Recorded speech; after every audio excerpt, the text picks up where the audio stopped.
Hello जी, नमस्कार। Welcome to do education. मैं अजय सर आज आपके लिए जीएसएससी सीजीएल 2023 का कंप्यूटर सेट 14 लेकर के आ गया हूं। क्या 14 सेट 14 लेकर के आ गया हूं। मेरे प्यारे स्टूडेंट्स, आपने इससे पहले जो भी आपने सेट देखा होगा, क्या जो भी आपने सेट 1 से लेकर के 12 या 13 तक आपने सेट को देख लिया होगा बढ़िया से। आपको सेशन कैसा लगता है? जो भी सेट मैंने आपका टॉप 20 क्वेश्चन लाता हूं उसे आप करते चले जाओ। फिर आपका जीएसएससी सीजीएल इस बार कंप्यूटर में तगड़ा 20/20 लाने के लिए एकदम 100% श्योर हो। ठीक है, तो चलिए आज का सेशन बिना देरी किए हुए स्टार्ट करते हैं। क्या आज का टॉप 20 क्वेश्चन को फटाफट करते हैं। ठीक है, तो देखिए आपके सामने आज का जो है टॉप 20 क्वेश्चन क्या होता है आपका सेट 14 में। चलिए देखिए आपके सामने पहला क्वेश्चन है। क्या है पहला क्वेश्चन? पहला है कि Indian institute of remote sensing स्थित है। लो भाई, सबसे वीवीआई क्वेश्चन में से इस प्रकार का क्वेश्चन आपको जो है एग्जाम में 100% देखने को मिलता है। ठीक है, तो देखिए Indian institute of remote sensing स्थित है कहाँ पे? अहमदाबाद में, देहरादून में, श्रीहरिकोटा में, उपयुक्त में से कहीं नहीं। तो Indian institute of remote sensing जो स्थित है वो आपका देहरादून में है। कहाँ है? देहरादून में है भाई, वो देहरादून में है। अब देखिए इसकी स्थापना कब की गई थी? तो देखिए इसकी स्थापना का अगर हम बात करें, ठीक है, स्थापना का अगर हम बात करें तो इसकी स्थापना हुआ था 21 जुलाई, सॉरी अप्रैल को। ठीक है, 21 अप्रैल, 21 अप्रैल को इसकी स्थापना हुआ था। 21 अप्रैल 1966 है ना। कब स्थापना इसका हुआ था? 21 अप्रैल 1966 को Indian institute of remote sensing की स्थापना करवाया गया था। कहाँ पे? तो देहरादून में। कहाँ? देहरादून में, देहरादून में करवाया गया था। और इसकी स्थापना जो है वो कौन करवाया था? तो उसकी स्थापना एसओआई करवाया था, यानी सर्वे ऑफ इंडिया। क्या? सर्वे ऑफ इंडिया के द्वारा, है ना, इंडिया के द्वारा। तो आपने देख लिया सबसे पहला आपका जो प्रश्न है, इससे कितना सारा प्रश्न बन गया। अगर आपसे पूछता कि Indian institute of remote sensing की स्थापना कब हुई तो आप बता सकते थे 21 अप्रैल 1966 को। दूसरा क्वेश्चन आपका बन सकता है कि Indian institute of remote sensing का स्थापना किसने करवाया था? तो सर्वे ऑफ इंडिया ने करवाया था। और आपके सामने जो अगला प्रश्न है कि Indian institute of remote sensing कहाँ स्थित है? तो देहरादून में स्थित है। तो देख लिया ये क्वेश्चन कितना इंपॉर्टेंट है आपके लिए। ठीक है, चलिए देखते हैं अगला क्वेश्चन। अगला क्वेश्चन आपके सामने है, अगला क्वेश्चन आपके सामने है कि निम्न में से सही कथन को चुने। इसमें से सही कथन को चुनना है कि रोम एक या एक से अधिक आईसी से मिलकर बनी होती है। दूसरा क्या है? कंप्यूटर के बंद रहने पर रोम की सूचनाएं नष्ट नहीं होती है। यहाँ कुट में आंसर दिया गया है कि केवल ए सही है, केवल बी सही है, दोनों सही है, इनमें से कोई नहीं है।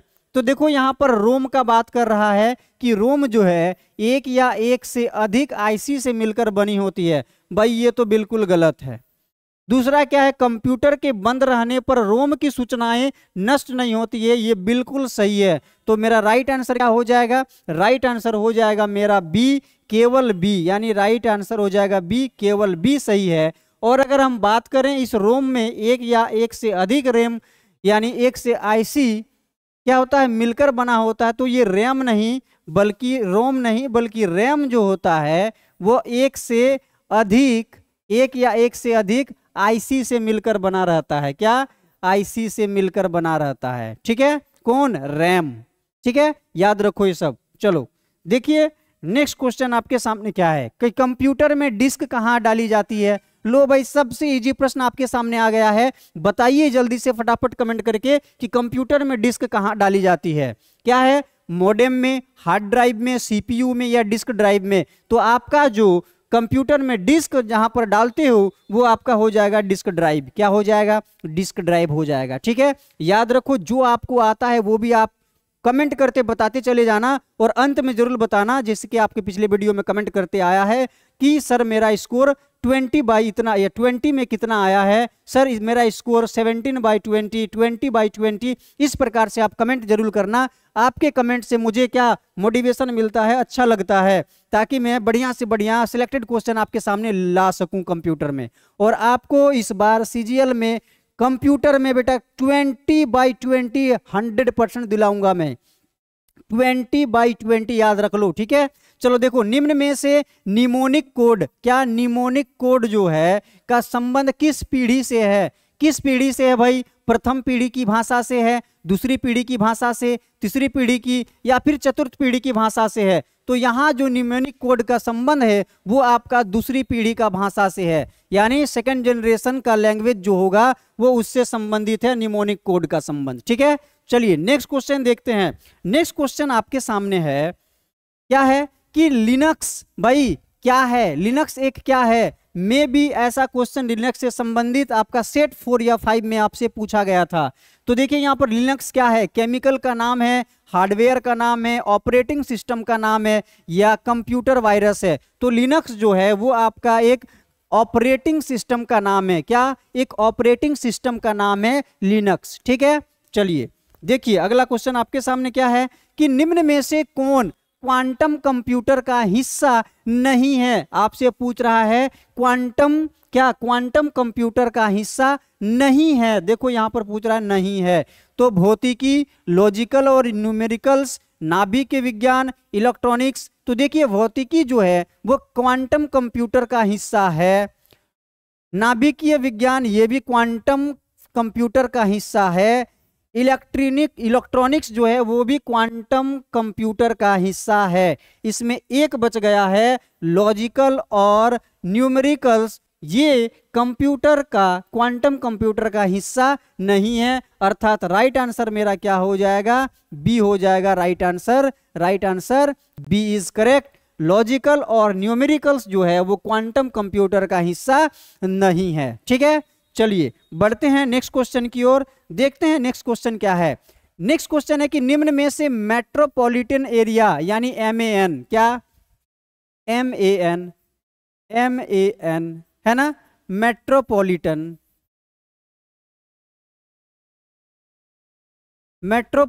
जो है मेट्रोपॉलिटन एरिया नेटवर्क है ना,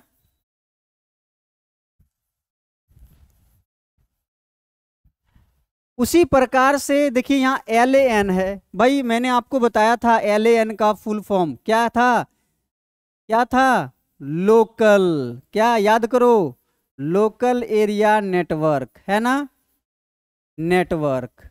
उसी प्रकार से क्या है WAN है ना, देखो WAN का वाइड एरिया क्या हो जाएगा?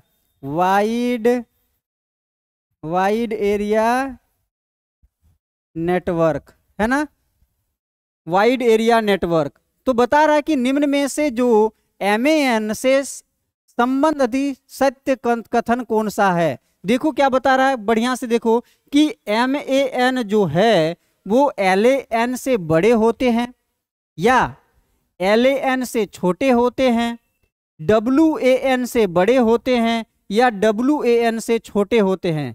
तो बेटा सबसे पहले अगर हम बात करें तो हम बात करते हैं क्या? LAN से, उसके बाद होता है MAN, उसके बाद होता है WAN। अब आप बताओ, आपसे पूछ रहा है मेट्रोपॉलिटन एरिया नेटवर्क के बारे में बता रहा है। ये पूछ रहा है कि ये जो है वो क्या है? LAN से बड़ा है, क्या है? इससे क्या है? ये बड़ा है ना, ये बड़ा है। और क्या बता रहा है कि MAN WAN से क्या है? तो ये WAN से भाई छोटा है ना, ये छोटा है। यानी LAN जो है वो MAN से क्या है? छोटा है। और MAN जो है WAN से छोटा है और LAN से बड़ा है। तो यहां देखिए पूछ रहा है LAN से बड़े होते हैं, भाई हाँ और फिर LAN से छोटा होता है भाई ना। WAN से बड़े होते हैं MAN नहीं। WAN से छोटे होते हैं हाँ भाई हाँ। तो देखो यहाँ से जो MAN से जो संबंध आधिपत्य सत्य कथन है वो है LAN से बड़े होते हैं MAN हाँ भाई होता है। WAN से छोटे होते हैं हाँ भाई, वाइड एरिया नेटवर्क से तो छोटा ही है MAN, है ना। तो जो राइट आंसर हो जाएगा देखो आपका A और D सही हो रहा है। तो A और D खोजो कहाँ सही है, तो ये देखो आप ऑप्शन नंबर A और D बिल्कुल सत्य है। तो राइट आंसर क्या हो जाएगा आपका ऑप्शन नंबर A और D जो है वो बिल्कुल सत्य है, क्योंकि MAN जो है वो LAN से बड़ा है और WAN से क्या है वो छोटा है। ठीक है, देख लिया आपने।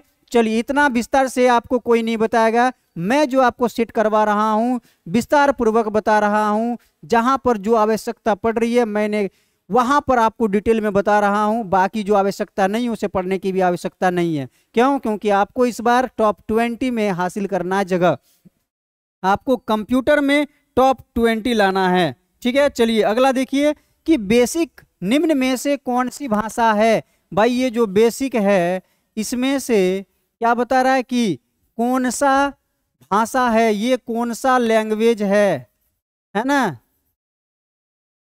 ये कौन सा लैंग्वेज है। प्रोसीजरल भाषा है, लैंग्वेज ऑब्जेक्ट ओरिएंटेड है, या A और B दोनों है, या उपरोक्त में से कोई नहीं। तो यहाँ जो बेसिक है वो आपका एक प्रोसीजरल लैंग्वेज है। क्या है?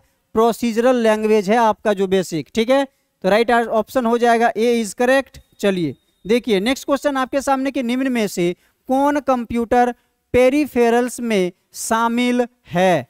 भाई कौन सा जो कंप्यूटर है वो पेरिफेरल्स में शामिल है। देखिए keyboard, mouse, monitor, microphone, printer. यहाँ कुट में आंसर दिया गया है कि A B C शामिल है, या B C D शामिल है, या A B C D सभी शामिल है, या उपयुक्त में से सभी। तो यहाँ जो अगर हम बात करें पेरिफेरल कंप्यूटर का पेरिफेरल में, तो भाई वो कीबोर्ड भी शामिल है, माउस भी शामिल है, मॉनिटर भी, और माइक्रोफोन भी, और प्रिंटर भी शामिल है। अर्थात उपयुक्त सभी जो होगा वो आपका राइट आंसर होगा। क्या हो जाएगा? सभी जो होगा वो आपका राइट आंसर हो जाएगा। ठीक है, समझ में आ रहा है आपको? साथ में कमेंट करते चले जाना, मैं जो आपको पूछूंगा उसका भी जवाब आप देते चले जाना। जैसे कि अगर मैं आपसे पूछूंगा कि सबसे पहले फर्स्ट किसी भी आपका अर्थ पूछूंगा कि इसका जवाब आपको देना है, तो वो आप फटाफट देंगे। ठीक है, चलिए अगला देखिए। अगला क्वेश्चन आपके सामने है कि किस नेटवर्क पर पहला SMS भेजा गया था।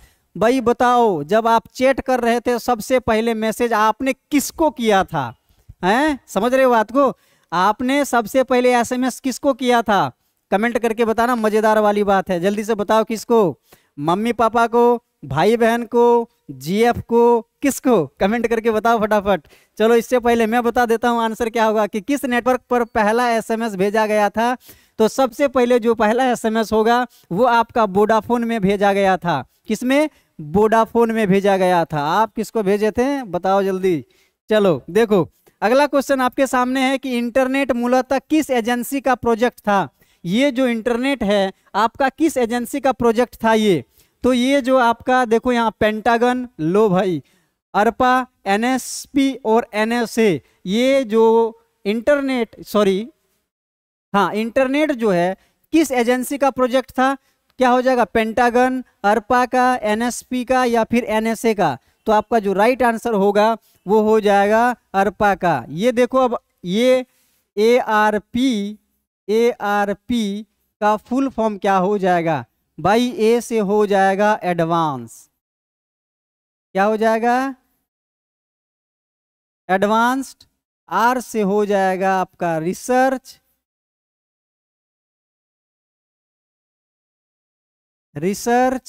और P से हो जाएगा आपका प्रोजेक्ट। क्या हो जाएगा? प्रोजेक्ट। और A से हो जाएगा आपका एजेंसी। क्या हो जाएगा? एजेंसी। ठीक है, तो आपने देख लिया जो इंटरनेट है वो किस एजेंसी का प्रोजेक्ट था, तो वो हो जाएगा अर्पा का था। वो यानी एडवांस रिसर्च प्रोजेक्ट एजेंसी का जो था ये प्रोजेक्ट था। ठीक है, आप क्या करो, अगर आपको समझ में नहीं आ रहा है, मैं जो लिखा रहा हूं उसको आप एक कॉपी ले लो, कोई भी कहीं पर भी आप जो शॉर्ट में लिखा रहा हूँ, शॉर्ट फुल फॉर्म लिखा रहा हूँ, आप उसको लिखते चले जाओ, आपको पता चल जाएगा कि आपने कितना सारा क्वेश्चन कंप्यूटर का कर लिया है। फिर आप जब एग्जाम देने जाओगे बोलोगे वाह गुरुजी कमाल होगा, यही सारा सब प्रश्न आपने जो पढ़ाया था वही सब तो आ रहा है। बट जो भी मैं आपको करवाता हूँ, याद रखो दोस्त कि ये सारा VBI selected previous year question का सेट करवा रहा हूँ मैं, ठीक है। वो सारा प्रीवियस ईयर क्वेश्चन और सिलेक्टेड क्वेश्चन का संग्रह रहता है आपका टॉप 20 क्वेश्चन, ठीक है। अभी तक सोचो कि आपका जो 14 क्या सेट हो रहा है, इससे पहले 13 यानी 260 तो लगभग आपने प्रश्न पार कर दिया होगा। चलिए देखिए, जब तक आपको मैं कंप्यूटर में 20/20 नहीं दिलाऊंगा तब तक मैं सुकून से नहीं रहूंगा। देखिए मैं आपको कंप्यूटर का धड़ाधड़ सेट देते रहूंगा, आप मेरे साथ बने रहो। चलिए देखिए, निम्न में से कौन सा कार्य मॉडेम, भाई मॉडेम से संबंधित है। इसमें से मॉडेम का संबंध है किससे? टेलीफोन की सहायता से इंटरनेट से जुड़ना, डिजिटल सिग्नलों को एनालॉग में बदलना या एनालॉग को डिजिटल में बदलना। यहाँ कूट में आंसर दिया गया है कि केवल A और B सत्य है, केवल B और C सत्य है, केवल C सत्य है या उपयुक्त सभी सत्य है। तो यहाँ पर जो अगर हम बात करें कि कौन सा कार्य मॉडेम से संबंधित है, तो मॉडेम क्या करता है? टेलीफोन की सहायता से इंटरनेट से जुड़ता है। भाई हाँ जुड़ता है। डिजिटल सिग्नलों को एनालॉग में बदलता है। हाँ भाई हाँ, इसको भी बदलता है, ये भी सही है। अब फिर बता रहा कि एनालॉग को डिजिटल में बदलना, एनालॉग को क्या करता है? वो डिजिटल में फिर से बदल देता है। हाँ भाई हाँ, इसका भी उत्तर सही होगा। यानी जब वो सही सब का काम कर रहा है तो मॉडेम का जो काम होगा उपयुक्त में से सभी होगा। तो डी इज राइट आंसर, क्या? सभी। ठीक है, चलिए नेक्स्ट क्वेश्चन की ओर बढ़ते हैं। नेक्स्ट क्वेश्चन है कि निम्न में से देश का पहला petaflops, multi petaflops super computer है। भाई बहुत ही VBI क्वेश्चन है ये, बहुत ही VBI क्वेश्चन। इस प्रकार का क्वेश्चन 100% आता है एग्जाम में, और ये प्रश्न आपको इस बार में 100% देखने को मिल सकता है। ठीक है, देखिए क्या बता रहा है कि निम्न में से देश का पहला मल्टी पेटाफ्लॉप्स सुपर कंप्यूटर है। यहां पर मल्टी पेटाफ्लॉप्स कंप्यूटर के बारे में बताया गया है। वो भाई क्या है, क्या नाम है? प्रत्युष, प्रणव, शस्त्र, परम सिद्धि। तो आपका जो पहला मल्टी पेटाफ्लॉप सुपर कंप्यूटर का नाम है वो आपका हो जाएगा प्रत्युष। क्या नाम है भाई? प्रत्युष जो है वो आपका सुपर कंप्यूटर है, देश का पहला सुपर कंप्यूटर है ना, सुपर कंप्यूटर।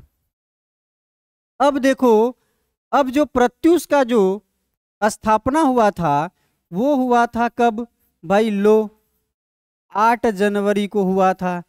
8 जनवरी कब? तो 8 जनवरी 2018 में जो है इसका स्थापना किया गया। वो भी कहां पर? तो इसका स्थापना किया गया IITM, कहाँ? IITM पुणे में, है ना, पुणे में इसका स्थापना किया गया। अब IITM सर, IITM का फुल फॉर्म क्या होगा? तो IITM जो पुणे में इसका स्थापना करवाया गया था, यानी क्या हो जाएगा? देखो इधर IIT का इंडियन, क्या हो जाएगा? Indian institute of,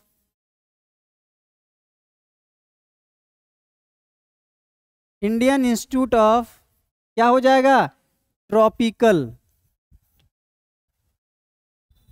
Indian institute of tropical meteorology,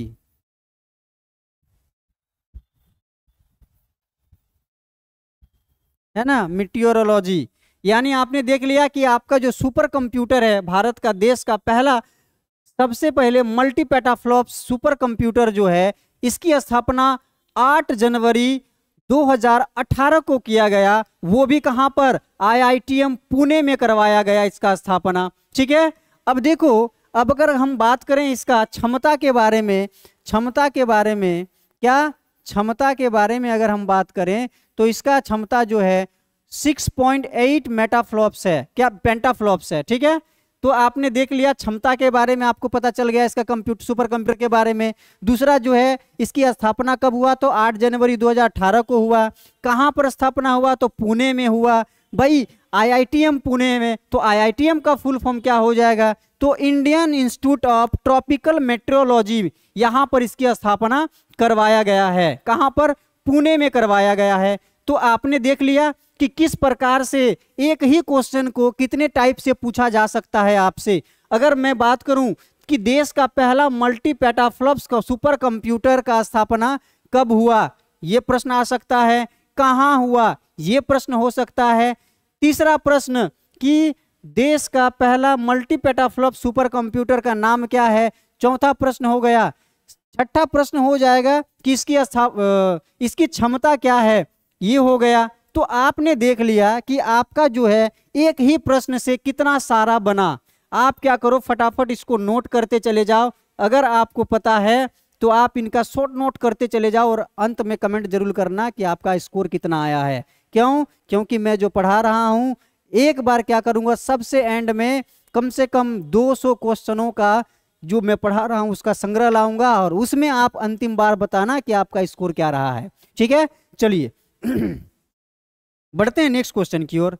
next है कि निम्न में से WCDMA यानी wide band code division multiple access क्या है भाई? ये हो जाएगा WCDMA, है ना, CDMA।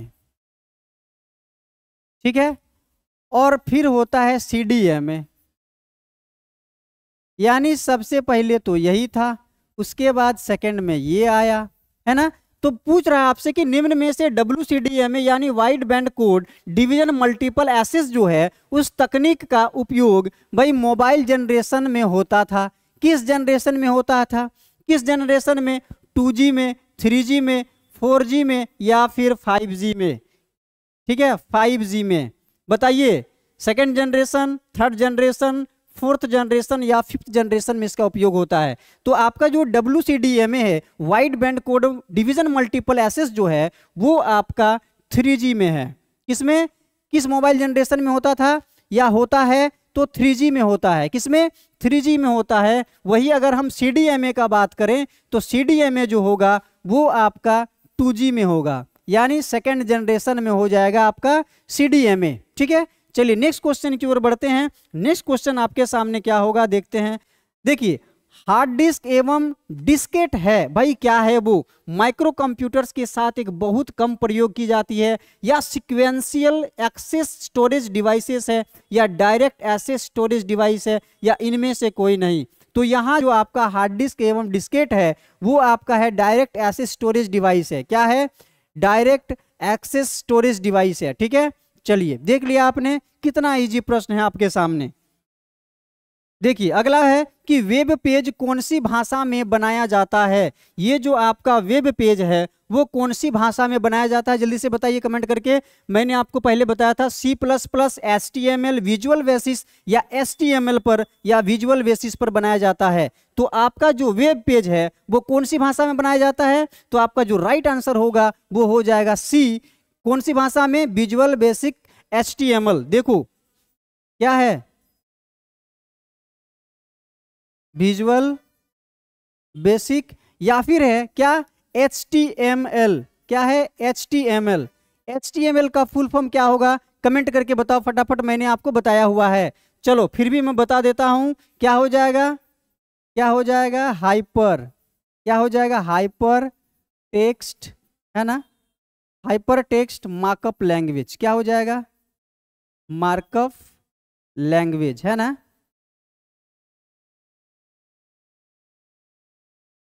क्या हो जाएगा? Hyper text markup language. देख लिया आपने कि विजुअल बेसिस और HTML पर जो है वेब पेज की भाषा को है बनाया जाता है।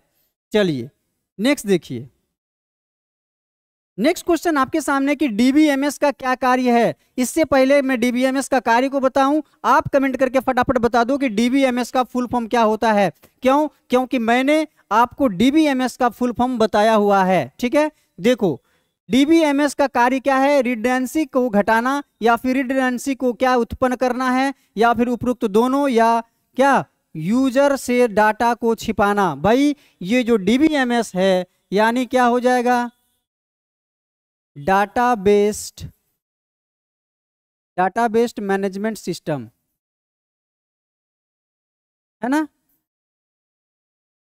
यही तो है। क्या हो जाएगा, DBMS, data based management system का क्या कार्य है, तो रिडंडेंसी को क्या करता है, वो घटाता भी है, ठीक है, और फिर क्या करता है, रिडंडेंसी को वो क्या करता है, उत्पन्न भी करता है, तो ये भी सही है। और जब सी ऑप्शन पर आते हैं तो लिखा है कि उपयुक्त में से दोनों, तो दोनों यहाँ क्या हो जाएगा, बिल्कुल सही हो जाएगा, ये दोनों काम करता है, यानी option number C is right, दोनों, ठीक है। चलिए नेक्स्ट क्वेश्चन की ओर बढ़ते हैं। नेक्स्ट क्वेश्चन आपके सामने है, नेक्स्ट क्वेश्चन आपके सामने कि किस प्रिंटर द्वारा एक स्ट्रोक में एक अक्षर प्रिंट होता है। भाई एक ही स्ट्रोक में एक अक्षर जो है क्या होता है, वो प्रिंट हो जाता है, ऐसा कौन सा प्रिंटर है, dot matrix printer, laser printer, line printer या फ्लोटर। भाई कमेंट करके बताओ फटाफट, बहुत इजी प्रश्न है आपके सामने, जल्दी से बताओ कमेंट करके क्या होगा कि एक ऐसा कंप्यूटर जिसमें एक ही स्ट्रोक में क्या होता है, एक अक्षर प्रिंट हो जाता है, वह कौन सा कंप्यूटर सॉरी प्रिंटर होगा। तो राइट आंसर आपके सामने हो जाएगा डॉट मैट्रिक्स प्रिंटर। क्या हो जाएगा, डॉट मैट्रिक्स प्रिंटर हो जाएगा, ठीक है। आपको समझ में आ रहा है कितना इजी प्रश्न है, और मैं आपको इजी वे से बता रहा हूं, सारा पूरा डेफिनेशन और इजी वे के साथ बता रहा हूं, पूरा एक्सप्लेनेशन के साथ बता रहा हूं। आपसे सिर्फ एक ही उम्मीद है कि आप फटाफट क्या करो, वीडियो को, सेशन को शेयर कर देना दोस्तों को, और क्या करना, कमेंट करते चले आना फटाफट एकदम। देखो क्या है, मल्टीमीडिया में सम्मिलित हो सकता है। भाई मल्टीमीडिया में कौन कौन शामिल हो सकता है, देखो न्यूमेरिक टेक्स्ट व पिक्चर डेटा को हम लोग शामिल कर सकते हैं मल्टीमीडिया में, या फिर ग्राफिक्स, एनिमेशन, वीडियो, म्यूजिक और क्या, आवाज को हम लोग मल्टीमीडिया में शामिल कर सकते हैं। तीसरा ऑप्शन है कि केवल न्यूमेरिक टाइप डेटा को हम लोग क्या कर सकते हैं, इसमें सम्मिलित कर सकते हैं मल्टीमीडिया में। अगला है उपरोक्त में से कोई नहीं, तो यहाँ पर जो मल्टीमीडिया में सम्मिलित हो सकता है वो आपका क्या हो जाएगा, वो आपका हो जाएगा ग्राफिक्स। क्या हो जाएगा, ग्राफिक्स भी हो जाएगा, एनिमेशन भी हो जाएगा, वीडियो, म्यूजिक और आपका आवाज भी है, जिसे हम आसानी से क्या मल्टीमीडिया में सम्मिलित कर सकते हैं। क्या कर सकते हैं, सम्मिलित कर सकते हैं मल्टीमीडिया में, ठीक है। चलिए नेक्स्ट क्वेश्चन की ओर बढ़ते हैं। नेक्स्ट क्वेश्चन आपके सामने है, नेक्स्ट और अंतिम क्वेश्चन आपके सामने है कि कंप्यूटर एक सरल सिद्धांत गीओ का अनुसरण करता है, जिसका अर्थ है, भाई बहुत ही इजी प्रश्न। देखो अगर आपको ये नजर आ जाए तो आई और ओ को याद रखना, ठीक है, बाकी कुछ नहीं है इसमें। ये जो आपका गीगो है, क्या गीगो है, ठीक है, ये तो दोनों गार्बेज गार्बेज हो जाएगा, क्या गार्बेज हो जाएगा, है ना, ये आपका हो जाएगा। और यहाँ पर आई जो है वो क्या हो जाएगा, एक हो जाएगा इन, एक हो जाएगा आउट, ठीक है। तो देखो यहाँ garbage in and garbage out, ठीक है। तो एक जो कंप्यूटर का एक सरल सिद्धांत गीगो का जो अनुसरण करता है, जिसका अर्थ है क्या, गार्बेज इन और गार्बेज आउट। तो right answer option number A.